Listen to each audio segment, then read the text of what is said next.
Hey there YouTube, it's Mark here after a long hiatus of not doing any videos. Just going to talk a little bit about my vintage speakers that I've had since 1980.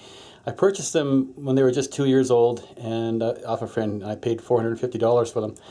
And what speakers they are, they're Koss. Now when you think of the name Koss, you think of headphones, you think of cheap modern day electronics, but you don't really think of them as being a top quality speaker manufacturer. But in the late 70s, that's exactly what they were, and their plant was based in the US, and these speakers are 100% US made. And so we'll talk, first of all, I want to show you the pamphlet that I got with the speakers. I still have it. It's kind of in ratty shape right now. And the line of speakers we're going to talk about are this is a Koss CM line. And the ones I've owned since 1980 are the middle, the mid-sized ones, which is actually still a very big speaker. There was the CM 1010s, the CM 1020s, and the CM 1030s. Now mine are the CM 1020s.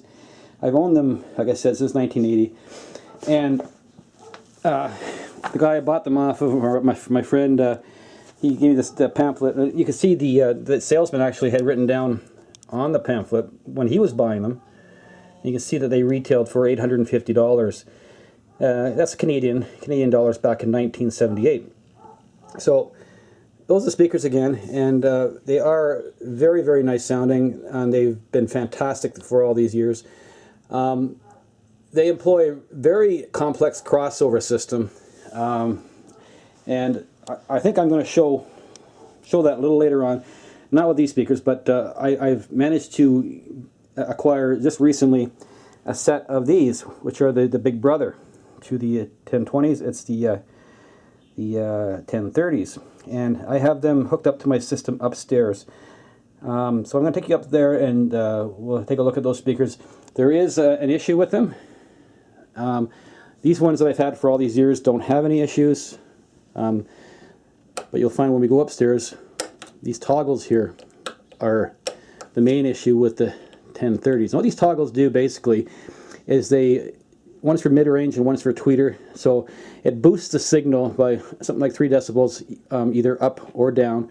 If you want more mid-range, flick it up, less mid-range down, and likewise with the tweeter. And so what happens with a lot of these speakers, and probably the biggest issue with any of these Koss speakers, just over the period of time from getting old, are those toggles. And what happens usually is that they break and they fall into the cabinet. So what I'm going to show you is the new speakers, the new CM 1020s I have upstairs, and I'm going to do a quick demo on how to replace those toggles. Alright, so we're heading upstairs now. Okay, the woofer on the 1030 is the same as the 1020. It's a 10-inch woofer, which handles all the low frequency sounds. The mids are handled by a dual mid-range speaker system. So instead of one driver, there's two, which actually will help reduce any distortion product. There's virtually none to begin with. Anyway, at a higher volume, so that it kind of takes the pressure off, and it splits it over two drivers instead of one. At the top we have a tweeter and a super tweeter. So basically this system is a four-way speaker system. You have where the crossover splits the woofer from the mid-range from the tweeter, and the tweeter from the super tweeter. And up here's the problem I was talking about, are the toggles. And one of them has fallen right in. This one is broken for sure, and this one here is, oh, I just poked it in now. So that's, you know, it still works without the toggles working. They're still hooked up, but you can't increase or decrease. And I don't really know what setting they're on right now until I actually replace them. So what we're going to do is I'm going to first pull off the woofer just to show you the crossover and just how complex it is. They say with old speakers like this, it's a good idea to replace the capacitors, and in this case it would probably help a little bit.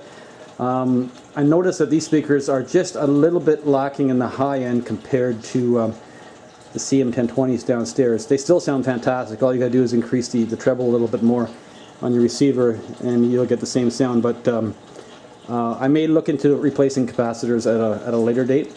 So I'm going to pull the woofer off and just kind of show you what the crossover looks like for anybody who's interested in that. Okay, got the woofer off, 8 screws holding it on, and you can see inside loads of insulation. And in order to get to the crossover, I'm really going to have to cut this blue band here, which is kind of holding down a lot of it.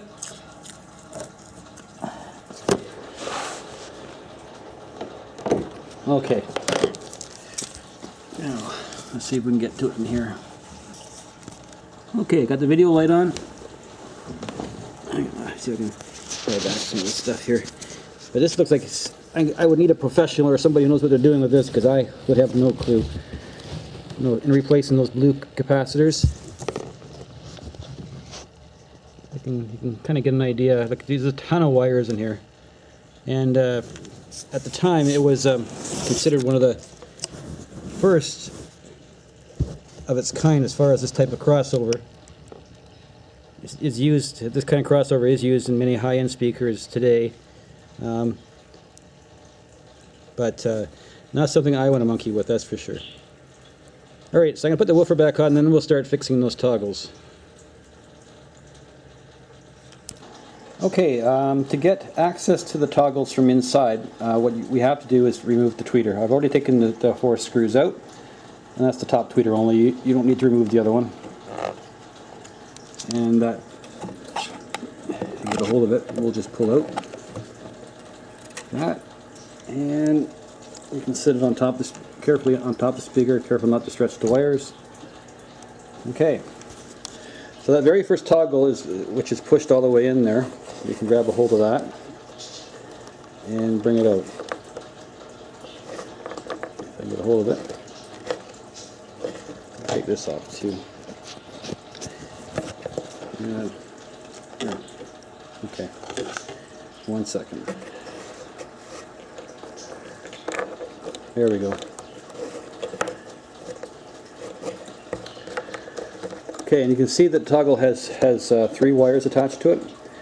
And really the best way to do this is to get all the toggles loose and try to get them all out at the same time. The only thing is you don't want to mix them up.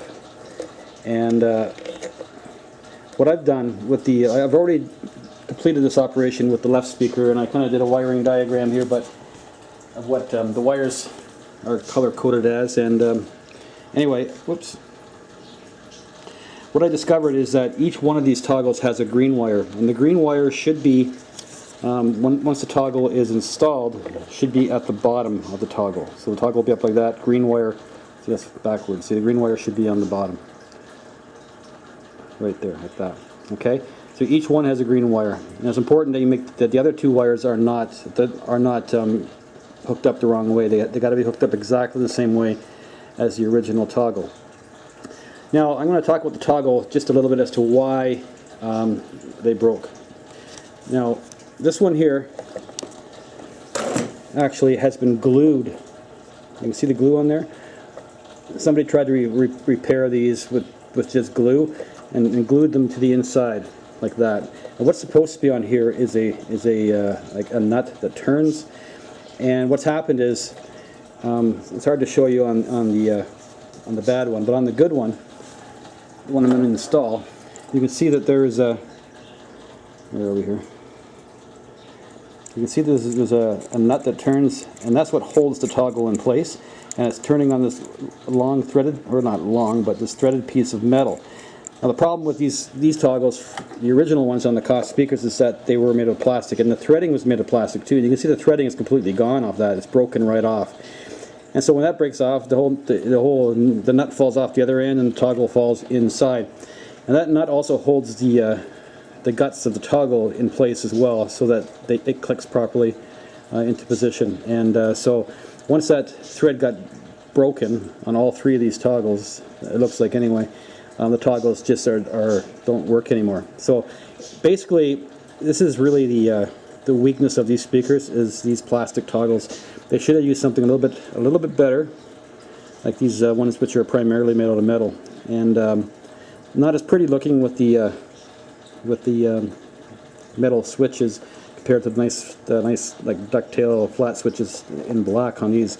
So not as pretty, but far more durable. What I've done too, before I even start switching them out, is I've labeled each one. So tweet is going to be for the tweeter, and I got one treble, which will be replacing that one, and then the mid for this one here. So what we're going to do is we're going to, now this one here is, I know there's two toggles that are loose in there, but this one is the one for the tweeter, this hole here, because when I replaced the last, no, I'm wrong, it's not that one, it's this one. Because when I did the last set of speakers, all the toggles were still in the holes, and so I kind of pulled one out one at a time so I knew which one went where. So the one that's for the tweeter has a red, white, and green wire, and you can see I did this little diagram here. Tweeter, red, black, and green, and treble tweeter is black, white, and green, and mid-range is red, white, and green. You can see there's a ton of wires in this thing, and it's really, really important not to get them screwed up or mixed up. So that's why I kind of drew it down here, and I made a note that the green wire always goes on the bottom.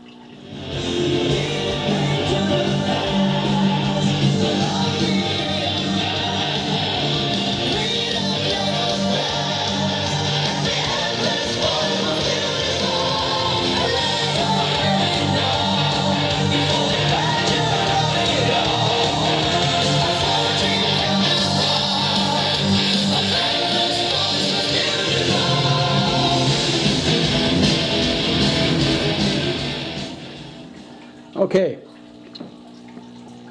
I have just since this rediscovered this video that I never finished, and so it was recorded 11 months ago. So I took a look through it. I thought, well, I'm going to finish it and get it posted. So just wanted to show you the results of the speakers that I had put new toggles in, the Koss CM1030s. Heavy duty toggles, much better than the flimsy plastic ones that were in there, although they don't look as pretty as the other ones did. Right now I have these speakers set to mid-range flat, treble high, and tweeter high. And the reason for that is I've really come to the conclusion that these speakers do need to be recapped, new capacitors. And I have since found lots of information on the internet, including Facebook, of people who have done the work, and I've actually come across some schematics and some good clear photographs of crossovers rebuilt, and someday I may attempt to do this myself. Not sure yet. Still not sure if I have the nerve to do it. Wouldn't be nice to have somebody do it for me, but not have to pay an arm and a leg for it. And as you heard, I was playing a little bit of Nightwish there just to give you a sample of how they sound, although it's not going to really, it's not going to really tell you how they really sound through this camera. But I find that when I'm listening to these speakers, I have to have the treble on my amplifier up on full, and again these the toggles on full, tweeter and treble as well. So that's telling me that there are some capacitors that are out of specification that need to be replaced, because I should be getting a more full and more richer high end than what I'm getting right now. Bass sounds good, mid-range sounds not too bad, but I know these speakers could sound a lot better than they do. So hopefully in the future I can get these guys looked after and fixed up, and then they'll sound just as good, if not better, than my CM1020s down in the basement. Anyway, that's it for this video. Thanks for watching, and please leave comments if you want. Thank you very much.